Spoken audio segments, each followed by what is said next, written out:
Millions of customers with AT&T have been affected by a massive data breach within the company. Just a few weeks ago, you might recall, companies like Ticketmaster, Delta, American Airlines, and United were also hit with data breaches. Joining me now to share what you need to do if your information is involved in a data breach is Vice President of Global Data Breach Resolution, Michael Bruemmer. Michael, good morning. Thank you so much for your time this morning.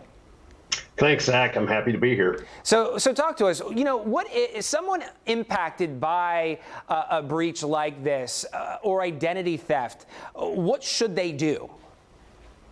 Well, the most important thing is if a notification goes out, whether it's an email, excuse me, a letter, or they see it on a website and they think they might be impacted, they should read the notice that comes to them or pay attention to that, because it's all about awareness and the speed of reaction, and then layers of protection.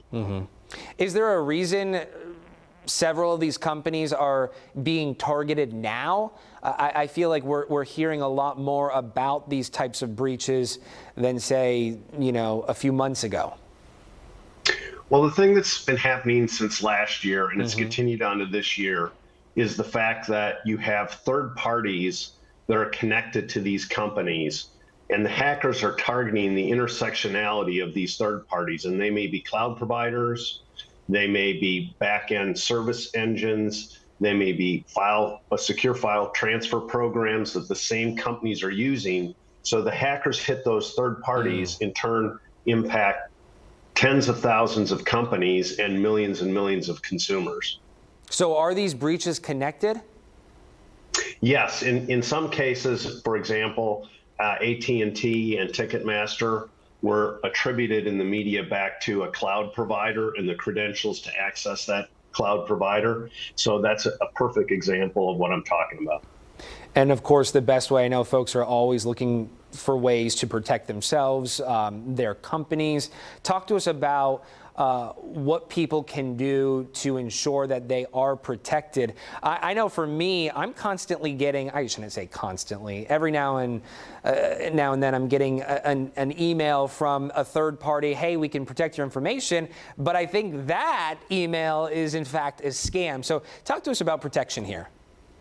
Well, what you're referring to is clicking on a link. They're going to send you a link or a text in an email, and you're expected to maybe respond to it. And by clicking on that link, it may download a malware program on your device and you're in trouble. I'd also recommend you regularly check your credit file. You monitor all your accounts with whether it's the monitoring from that financial account or you sign up for identity theft protection. You should also consider changing your passwords for those impacted companies that you do business with, as well as using a password manager. And there are two benefits to a password manager. One, you only have to remember a master password, and it auto-generates complex and long passwords that you don't have to remember.